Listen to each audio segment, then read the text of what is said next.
Okay, let's see here. Okay. Oh, wow. That's in front of my face here, camera. Okay. I'm gonna do a screen share.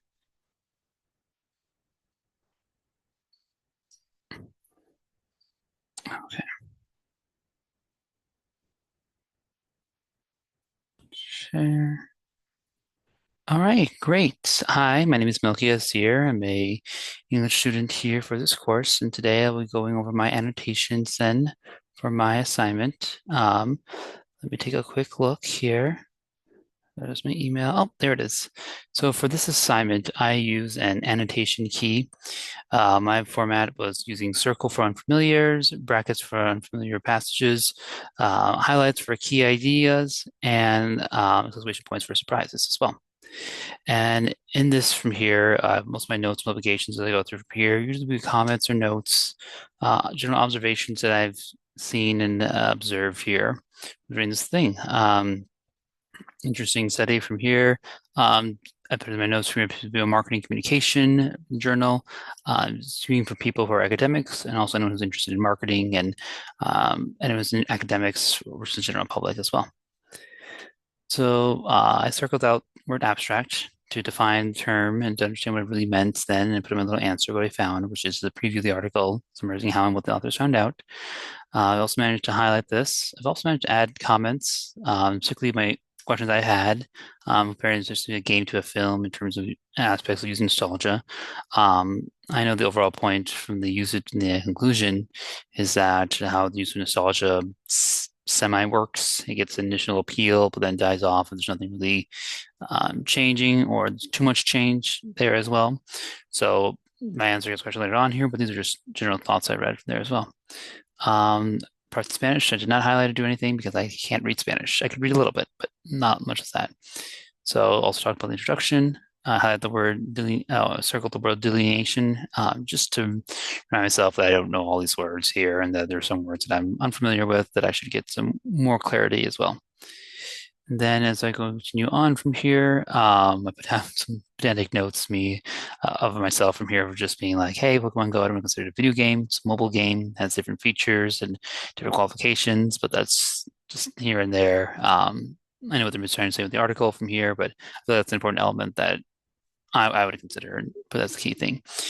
And then throughout this article, I think with regards to the assignment, highlighting the definition of nostalgia and talking about other observations as well. Hey, nostalgia, what it is, up an exclamation point of like, this seems interesting. Just classifying nostalgia as a form of disease that we're kind of also literally hardwired for nostalgia, that it's a thing that we're meant to do and meant to be exactly.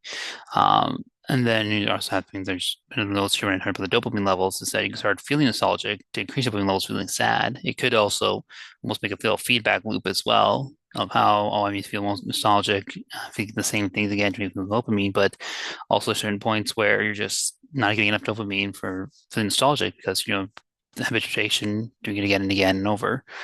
So I put this down there. Oh, that could be something interesting, something else to think about further in terms of this as a dopamine feedback loop. I'll talk about for strong nostalgia, what the different means for the means versus other forms of nostalgia as well. Highlight that because I think that's an important aspect as well related to this article. And then I also put down here for social dimension of nostalgia, forming the social collective elements.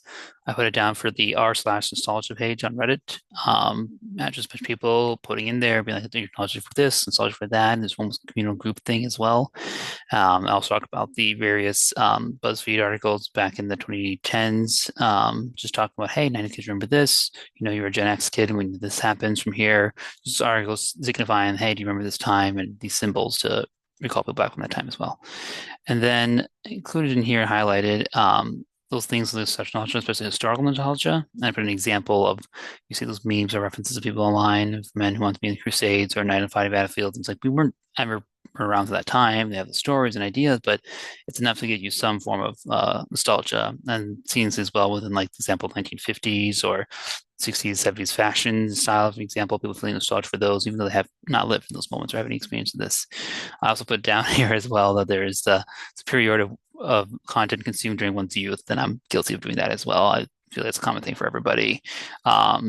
just easy of access of just realizing, oh, things made now are terrible, but not as good as what it was before. So I highlight that, circle some other things there as well.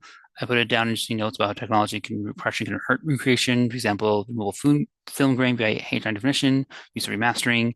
I put some additional notes and comments of additional things as well, like how the increased technology can, while it aims to help nostalgia and promote it, can also hurt it by taking away and making things a bit too clean as well. I kind of put a note in there as well that there's some type of content regarding like 60 frames per second on certain works and how that format kind of warps it out and kind of ruins the original work as well. That's a side comment I can include then. I also talked about some general things and thoughts I have in there as well with Disney live action. I don't know. I feel like Little Mermaid is a small symbol of a larger general trend on Disney films. Just live action elements are initially appealing, but then after all, just not really much substance to it there as well. Other than, of course, they read mentioned in this article of Maleficent. I highlighted the key elements in here, how they did their work, how they did their study as well. Then I also highlighted the analysis that is done from here in the work, observations from the authors and how they've noticed and seen things as well. Talked about those elements then, talked about the forms analysis, highlighted that. Um, and then I'm also talking about pushback against the sloppy remakes here, that this changed, but not really good. I had some more forms of analysis then. I made a little comment about Flounder and how his appearances and the online reaction when we saw his images as well. Also included some side comments, notes, additional things, summaries of stuff. And I made a little YouTube link here as well, just now that the study of some scenes from The Simpsons. So I hope you click on it. I hope you enjoy it. I read the conclusion. I didn't need to highlight anything else as well. And I thought overall, this is a solid article, really great. And there's some flaws, some things that can be looked into further. And I made those notes as well. Thanks for watching this video, and I hope you have a great day and have a great night as well. And let me end this as well.